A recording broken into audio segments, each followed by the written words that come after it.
Kasunod nga po ng posibilidad na pagsali ni Dwight Howard sa Golden State Warriors ay aalamin natin ngayon kung ano nga ba ang kanyang maitutulong sa kanilang prangkisa. Yan naman ang ating unang storya na sasamahan ko na rin ang pangakong gold medal ni Coach Tim Cone para sa Gilas Pilipinas sa darating na Asian Games at ang balitang ayaw nga daw pong bitawan ng KBL si Renz Abando. Kaya mga idol, tara!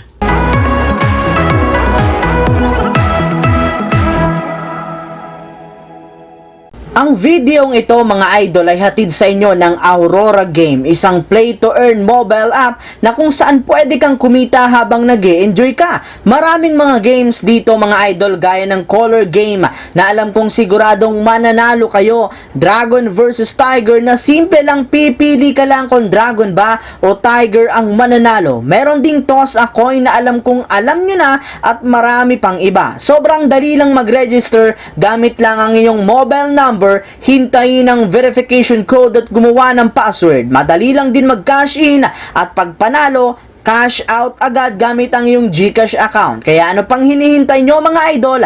Mag-download na at manalo. Nasa comment section ang link para makapagsimula na kayo. Matapos nga po mga idol ang paglabas ng balitang kakausapin na ng Golden State Warriors si Dwight Howard next week, marami nga po sa kanilang mga fans ang natuwa gayong sa wakas, nadinig na rin naman nga po ng kanilang front office ang matagal na nilang hiling na pagkuha ng kanilang team sa isang legit na sentro. Yes mga idol, bagamat man wala na sa kanyang prime si Howard at hindi na ganun kahusay ang kanyang laro, magagamit para naman siya ng maayos ng Golden State Warriors bilang kanilang bagong backup center. Syempre, dahil nga kay Howard ay mas hihigpit ng lalo ang kanilang depensa sa ilalim ng basket bunsod ng kanyang shot blocking presence at hindi na rin naman sila mamumroblema pa sa rebounding. Maliban nga po dyan, magagamit na rin naman siya ng Warriors sa kanilang opensa kung saan isa siya sa mga kukuha ng mga gagawing alley-oop passes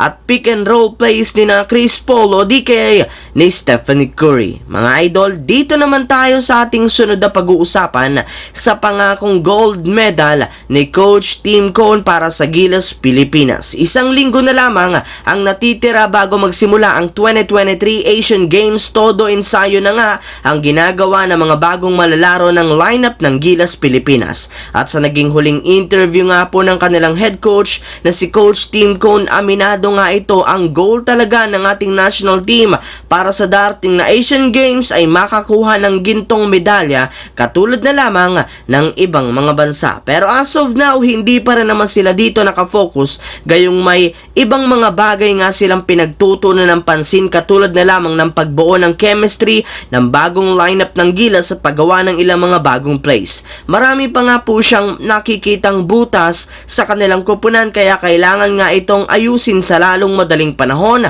lalo pat marami nga po silang nakakalabang team na katulad na lamang na nag-improve ng todo ng team ng Jordan.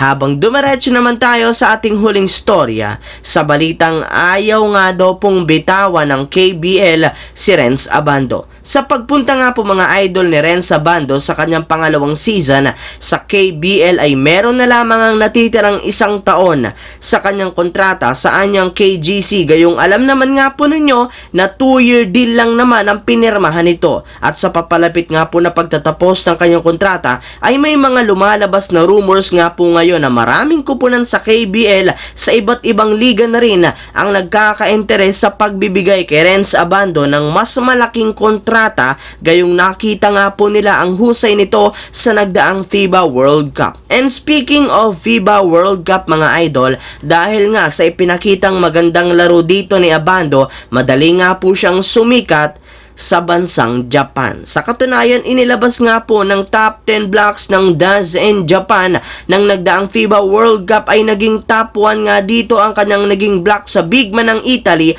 na alam naman nga po ninyo na pinagkaguluhan talaga ng napakaraming mga fans. Kaya di na nga po nakakagulat kung bakit may ilang mga team sa iba't ibang liga ang interesadong kunin siya. Ngunit hindi rin naman nga dito payag ang kanyang kupunan ng anyang KGC, gayong plano para naman nila itong bigyan ulit ng bagong contract extension once na magtapos na ang kanyang pangalawang taon. Sa madaling salita, malaki ang posibilidad na manatili pa rin si Renz Abando sa KBL. So yun lamang mga idol ang ating bagong video na ating pinag-usapan ngayon dito. Once again, this is your J-Zone TV. Huwag kalimutang mag-like at syempre mag-subscribe. Pindutin ang notification bell sa akin channel para lagi kayo maging updated sa mga videos na inilalabas ko. I-follow nyo na, bisitahin at i-like ang ating Facebook page, J-Zone TV. Thanks for watching mga idol. Hopefully, nag-enjoy kayo ngayon.